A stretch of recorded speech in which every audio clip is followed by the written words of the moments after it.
আমরা সরকারের কাজের বিরোধিতা না। আমাদের সমস্যা একটাই যে আজকে 70 বছর পুরানো এই চম্পকনগর বাজার, আজকে এটা জাতি জনজাতির বাজার এবং 35টা গ্রাম এই চম্পকনগর বাজারের উপরে ডিপেন্ড করে আজকে ওনাদের জীবন অতিবাহিত করছে। সেই জায়গাতে আজকে আমাদের রক্ত মাংসে এবং অর্থ শ্রম মেধা দিয়ে আজকে এই চম্পকনগর বাজার গড়ে উঠেছে। সেই জায়গাতে আমরা সরকারি কাজে বাধা দিই না। আমরা শুধু একটাই আমাদের দাবি, চম্পকনগর বাজারের মাঝখান দিয়ে যে 26 ফুট উচ্চতায় একটি হাইওয়ে ওভার ব্রিজ এইভাবে মানুষের ক্ষতি করে একটা নাবির উপর দিয়ে সেটা একটা গিয়ে নামছে আমাদের শ্মশানঘাট আর ওইদিকে রাম ঠাকুর আশ্রম, মাঝখান দিয়ে শুধু একটি করিডোর, সেই করিডোরের মাঝে এবং ওর দুদিকে ওয়াল, মানে বাজারটা পুরো দুখণ্ডিত। আমরা এলাকাবাসীরা এবং আমাদের এই চম্পকনগর বাজারে যারা ব্যবসা বাণিজ্য করে ভিতর থেকে এসে সবজি নিয়ে জাতি জনজাতি ভাইয়েরা নিজের জীবনকে অতিবাহিত করছে, ছেলে মেয়েকে পড়াচ্ছে, তাদেরও এই সমস্যাটা আজকে আমরা প্রত্যেকের কাছ থেকেই জানতে পারি। তারপর আমরা একটা সিদ্ধান্তে এখন এসেছি। এতদিন আমরা ভেবেছিলাম কি সেটা মাঝখান দিয়ে কোনো পিলারের মাধ্যমে করা হবে।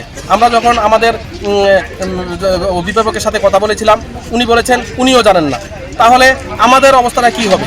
আমরা যে আজকে এত মর্মান্তিক দিকে আজকে আমরা এগোতে যাচ্ছি, আজকে এই 70 বছর পুরনো বাজারটা আমাদের রক্ত মাংস এবং শ্রম এবং অর্থর বিনিময়ে গড়ে উঠেছে, সেই বাজারটা ধ্বংসের পথে চলে যাচ্ছে শুধু একমাত্র হাইওয়ে ওভারব্রিজের মাধ্যমে।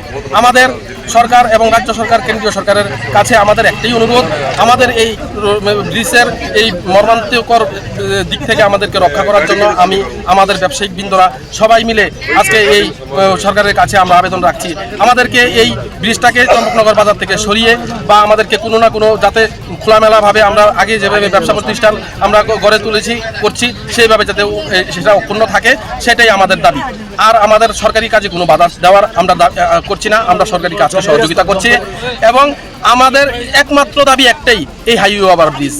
এই ব্রিজটা হয়ে গেলে আমাদের দু সাইডের দুটা বাজার হয়ে যাবে, পুরোটাই একটা মানে ব্লক, মানে এই ব্লককে আমরা কোনোভাবেই মেনে নেব না। আমরা একজন আরেকজনকে সহযোগিতা করতে পারবো না। একটা অ্যাম্বুলেন্স যদি বাজারে আসে, একটা যদি অ্যাক্সিডেন্ট ঘটে, যদি একটা আগুন লাগে, তাহলে এই বাজারের মধ্যে নদী আর একটা পুকুর মাত্র, জল আসার নেওয়ার জন্য কোনো আর জায়গা নেই। যখন এই হাইওয়ে ওভার ব্রিজটা পুরোপুরি ভরটভাবে কমপ্লিট হয়ে যাবে, যদি এই পাশে বা ওই পাশে কোনো সময় কোনোভাবে একটা আগুনের বিষয়, এখন বাজারে কারেন্টের আগুন লাগতেই পারে, তখন এই জলটা তো আমরা ওই পারে নিতে পারবো না। কিভাবে আমরা এত ফুট 26 ফুট উচ্চতায় দিয়ে এই পাইপটাকে নিয়ে কি সম্ভব? এটা তো মোটেই সম্ভব নয়। এই কথা, এই সব বিষয় চিন্তা করতে গিয়ে আমরা আজকে মর্মান্তিকভাবে আমরা ক্ষতিগ্রস্ত হচ্ছি। সবাই মর্মাহত যে আমরা কিভাবে নিজের এই প্রতিষ্ঠানটাকে আমরা একদম ধুলাইয়ে মিশে যেতে চলেছে। সেই জন্যই আমরা আজকে শুধু ওভারব্রিজের বিরোধিতা করছি। যদি বাজারটা খোলামেলা থাকে আমাদের আর কোনো সমস্যা নেই। পর্যন্ত তো আমাদেরকে এসে কেউ আশ্বাস দেয়নি যে, হ্যাঁ, আমাদেরকে কোনো লিখিতভাবে আশ্বাস দেয়নি যে আপনারা উঠে যান, আমরা এই ব্রিজকে দেখছি বা আমরা এই ব্রিজকে হতে দেবো না, আপনাদের জন্য এটা আমরা কোনো না কোনো পদক্ষেপ গ্রহণ করব। এরকমভাবে যদি আমাদেরকে কোনো লিখিতভাবে দেন তাহলে আমাদের কোনো শখ নেই যে এই গরমের মধ্যে প্রত্যেক ব্যবসায়িকরা এসে রাস্তায় বসে থাকার জন্য। আমরা কাউকে কষ্ট দিতে চাই না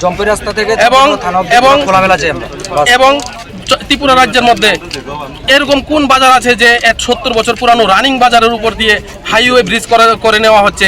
40 আজকে 400 থেকে 450 ব্যবসায়িকের এত বড় ক্ষতি, এটা আমরা কোনোভাবেই মেনে নেব না। আমরা সরকারের কাছে বিনম্র অনুরোধ রাখবো, আমাদেরকে সহযোগিতা করুন এবং আমাদেরকে খোলামেলা যেভাবে আমরা আছি সেভাবে আমাদেরকে রাখতে হবে। রাস্তা হোক, রাস্তা বিরোধিতা, এটা বাজারে ব্যবসায়িকরা, এলাকাবাসীরা, এলাকাবাসী মিলে